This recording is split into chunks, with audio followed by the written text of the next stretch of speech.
ہم کہہ رہے ہیں قرآن میں لکھا ہے ایاک نعبد و ایاک نستعین، یہ کہتے ہیں نہیں جی وہ سلطان باؤ نے تو کہا ہے سن فریاد پیرا دیا پیرا. یعنی ہم آیت پڑھ رہے ہیں اور یہ آگے شعر پڑھ رہے ہوتے ہیں، ہم حدیث پڑھ رہے ہوتے ہیں، یہ کہانیاں اور واقعات سنا رہے ہوتے ہیں. اے پھر کیوں کیا جاندہ جی، اور اے پھر کیوں کیا جاندہ، وہ ہوندے ہی کدھر نہیں ہے. ہم رفع الیدین کی حدیثیں بیان کر رہے ہوتے ہیں، یہ کہتے ہیں جی وہ اے پھر کیوں کیا جاندہ ہے کہ وہ بت رکھ کے آندے سن، وہ سرکار کو پتہ نہیں، سانو نہیں پتہ کیوں کیا جاندہ ہے. اور بیان کرنے والے بھی ان ناسکے نے. جب سے ہم نے کہا کہ کوئی جھوٹی حدیث ہی سنا دیں، ضعیف چھوڑ دیں، جھوٹی حدیث کسی کتاب میں لکھی ہو، یعنی انگوٹھے چومنے والی جھوٹی حدیثیں ہیں لیکن کہیں لکھی ہوئی ہے موضوعات شریف میں. وہ گھڑی ہوئی حدیثوں کے اوپر جو کتاب لکھی ہے نا، ابن جوزی نے بھی لکھی، ملا علی قاری نے بھی لکھی، اور لوگوں نے بھی، کہ بڑی بڑی گھڑی ہوئی حدیثیں کون سی ہیں. لیکن یہ بغلوں میں بت رکھنے والی تو کوئی گھڑی ہوئی حدیث بھی نہیں ہے، اور پبلک کے اندر مشہور ہے. پھر ہمیں بتانا پڑتا ہے کہ بھائی رفع الیدین تو نماز کا حسن ہے، حضور نے حکم دیا ہے جی حکم کتنے ہے. اور ایک وہ دیوبندیوں کا مولوی ہے، وہ اس کا نام رکھا ہے دلیل کا بے تاج بادشاہ. اس کے تاج کے ساتھ جو میں نے کر دیا ہوا ہے نا، وہ کہتا ہے جی میں اتنے لاکھ انعام دوں گا کوئی رفع الیدین کا حکم دکھا دے. سرکار ہم انعام نہیں لیتے، آپ سے آپ کی آخرت کا سوال کرتے ہیں کہ توبہ کریں اپنے اس جھوٹ کے اوپر. ہم دکھاتے ہیں رفع الیدین کا حکم بخاری مسلم سے، لیکن پہلے آپ بات کو سمجھیں، یہ ایک مقدمہ ہے. صحیح بخاری اور مسلم کی متفقن علیہ حدیث ہے.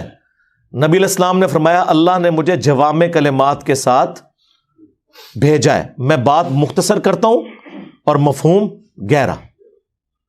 بخاری مسلم دونوں میں حدیث ہے انما الاعمال بالنیات، اعمال کا دار و مدار تو صرف نیتوں کے اوپر ہے. اب یہ ایک جملہ ہے، اس کے اوپر پوری کتاب لکھی جا سکتی ہے. یہ ہے جوامع کلمات، اس کو آپ ذہن میں رکھیں. اب آ جائیں بخاری مسلم دونوں میں حدیث ہے. مالک بن حویرث کہتے ہیں رضی اللہ تعالیٰ عنہ علیہ السلام، ہم چند نوجوان تھے، 20 دن کے لیے حضور کے پاس گئے، مہمان بن گئے. حضور کی وفات سے 1-1.5 سال پہلے غزوہ تبوک کے موقع پر مسجد نبوی میں ٹھہرے 20 دن تک. آپ کے صبح و شام آبزرو کیے. جب حضور نے دیکھا نا کہ اب ہمیں گھر کی یاد ستا رہی ہے، تو اچھے ٹیچر کی یہی نشانی ہے کہ اس سے پہلے کہ کوئی اکتا جائے خود ہی اسے بھیج دیا جائے. آج تو آپ کہتے ہیں نا حضور میں آپ کے زمانے میں ہوتا تو ہر وقت آپ کو وضو کرواتا رہتا. ایسا نہیں ہوتا، دنیا میں ایسے نہیں معاملات چلتے. تو وہ کہتے ہیں ہمیں اپنے ماں باپ یاد آنا شروع ہو گئے. تو حضور نے جب یہ دیکھا نا کہ اب یہ ان کا انٹرسٹ لوز ہو رہا ہے، تو آپ نے کہا کہ سب کو اکٹھا کر کے کہا کہ اب اپنے گاؤں ایریا میں واپس چلے جاؤ.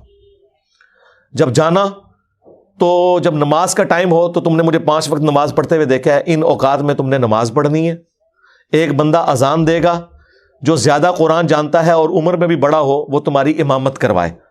اور صلو کما رأیتمونی اصلی، اور نماز تم نے ویسے پڑھنی ہے جس طرح مجھے تم نے نماز پڑھتے ہوئے دیکھا ہے. کلیئر ہو گیا؟ یہ جملہ آپ کسی انٹرنیشنل عدالت میں بھی لے جائیں تو وہ آپ کے علماء کی جہالت کے اوپر ہنسیں گے کہ اس کے بعد رسول اللہ کو یہ کہنے کی ضرورت ہے کہ جب نماز شروع کرنا تو ہاتھ کانوں تک اٹھانا، جب رکوع میں جانا تو ہاتھ کانوں تک اٹھانا، جب رکوع سے سر اٹھانا تو ہاتھ کانوں تک اٹھانا، سبحان ربی العظیم رکوع میں پڑھنا، سبحان ربی الاعلیٰ سجدے میں پڑھنا، فجر کے 2 فرض پڑھنا، زور کے، یہ سارا کچھ آپ کو کہنے کی ضرورت ہے جو لوگ 20 دن سے حضور کو دیکھ رہے ہیں.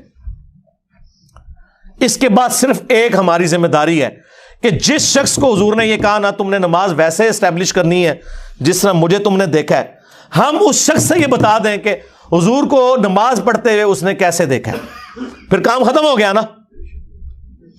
رفع الیدین کا حکم آ جائے گا نا بیچ میں، جب آپ نے کہا تم نے نماز اس طرح پڑھنی ہے جس طرح مجھے پڑھتے ہوئے دیکھا، جوامع کلمات ہو گئے. تو سرکار مالک بن حویرث سے پوچھ لیں، بخاری مسلم دونوں میں موجود ہے کہ مالک بن حویرث رضی اللہ تعالیٰ عنہ کہتے ہیں کہ جب نبی علیہ السلام نماز شروع کرتے تو دونوں ہاتھ کانوں تک اٹھاتے. بخاری میں صرف ہے کہ اٹھاتے، مسلم میں ہے کانوں تک. اور بخاری میں عبداللہ بن عمر کی جو حدیث ہے اس میں ہے کندھوں تک. ہتھیلیاں کندھوں کی سیدھ میں، انگلیاں کانوں کی سیدھ میں، یا یوں بھی اٹھا سکتے ہیں، کانوں تک اٹھاتے. اور رکوع میں جاتے وقت کانوں تک اٹھاتے، اور رکوع سے سر اٹھاتے تو کانوں تک اٹھاتے.